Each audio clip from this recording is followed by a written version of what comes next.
What's up, 12 Cab? Today, Sergeant Ashaw and myself are bringing you day 4 of weeks 3 through 4, active recovery. The absolute most important workout you are not doing.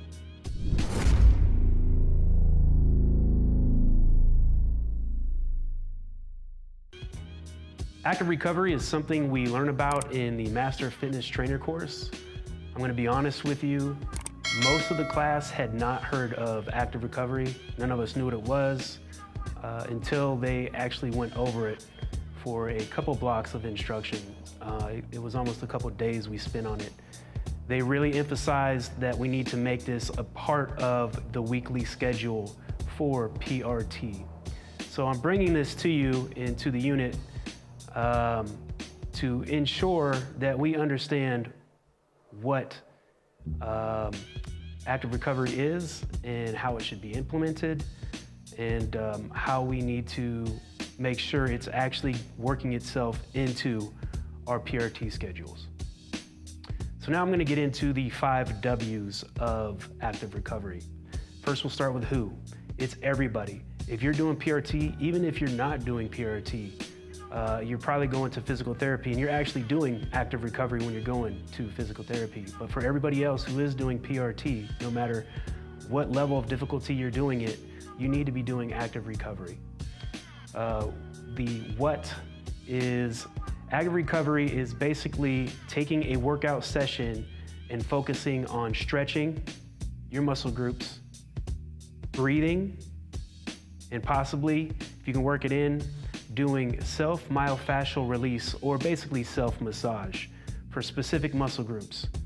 In particular, I have hamstring issues, so I will take certain things like a roller, a foam roller, or a ball, and I will put it underneath my leg and put a little bit of my weight on there to do some myofascial release on that muscle group.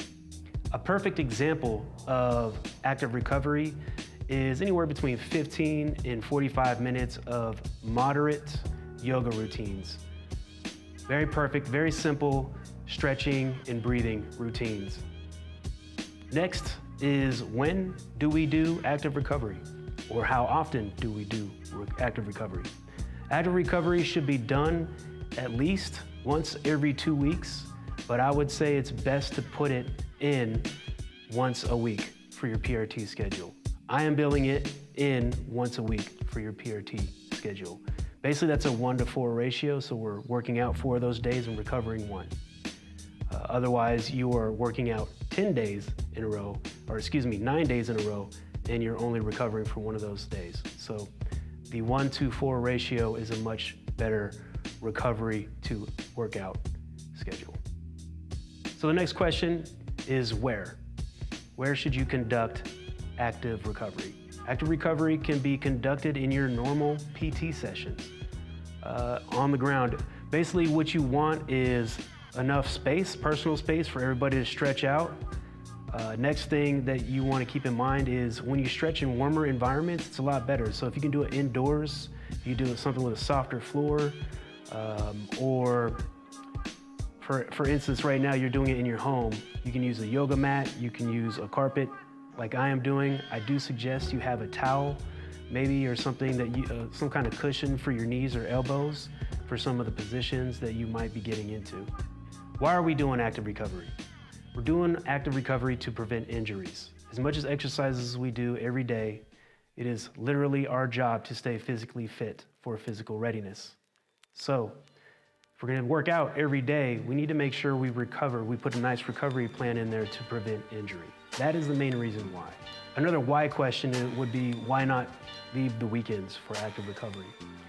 Well, I'll give you 2 reasons. One is setting the example. We need to set the example for our soldiers to take recovery, or active recovery, seriously. And if you implement that into the PRT schedule, they're gonna start taking it more serious. They're gonna realize it's actually a good part of the PT regimen. Next is, people probably aren't gonna do it. If that was the case, why don't we just do PT on the weekends too, and just do more work during the work week? Well, because people probably aren't gonna actually do enough PRT or recovery for their exercises if we just leave it up to them. So Make it part of the work week, make it part of the PRT session. Once a week should be perfect.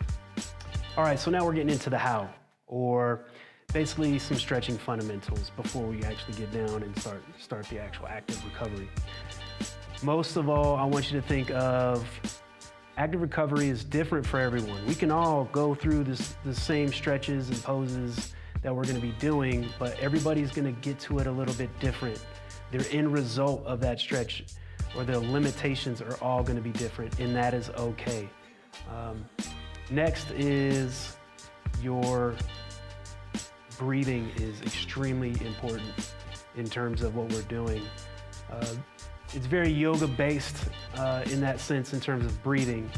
And what I want you to think of when we're breathing is when we breathe in, we're strengthening the pose or the stretch. And the breathing out, the exhale, is actually when you want to strengthen the stretch or stretch a little bit more, power through the stretch a little bit more. Breathing in, we strengthen the stretch or strengthen our posture. Breathing out, we actually do the stretch. And you'll also hear me go through a stretching phase, and opposed to doing it by time, I will do it by breaths. And when I say a breath, I mean one inhale in, and then one exhale out. That would be one breath. We might stay in a pose or a stretch for a good 3 to 5 breaths. Another fundamental I want you to think about is when we're doing these stretches, sometimes you're gonna hear some pops, some cracks, or some weird noises, and that's okay to hear those things. There might be a little bit slight discomfort, and that's okay. What's not okay is pain. If you feel pain, you need to stop stretching that far, go back to where you don't feel pain, and then try to keep pushing that threshold. And this is where the breathing comes in and helps out with those situations. Or if your shoulder is popping so bad that it's hard for you to get from here to there without cracking something, that's a problem. So when you have these issues, or if you have any questions at all, either speak with your provider, your primary healthcare provider, or if you're already in physical therapy, you might want to hit your physical therapist up and make sure that you're doing everything safely. Another fundamental I want you to pay attention to is you'll notice we will be doing our left side and then our right side, or we'll be doing the top and then the bottom, or however it works. But what I really am trying to stay away from is doing both, like stretching 2 muscle groups at the same time. For instance, if I'm going to stretch both my hamstrings in my legs, and I bend over right now to do a hamstring stretch, I'm trying to bend and stretch both those legs at the same time. The problem with that is each leg has its own threshold. It has its own length.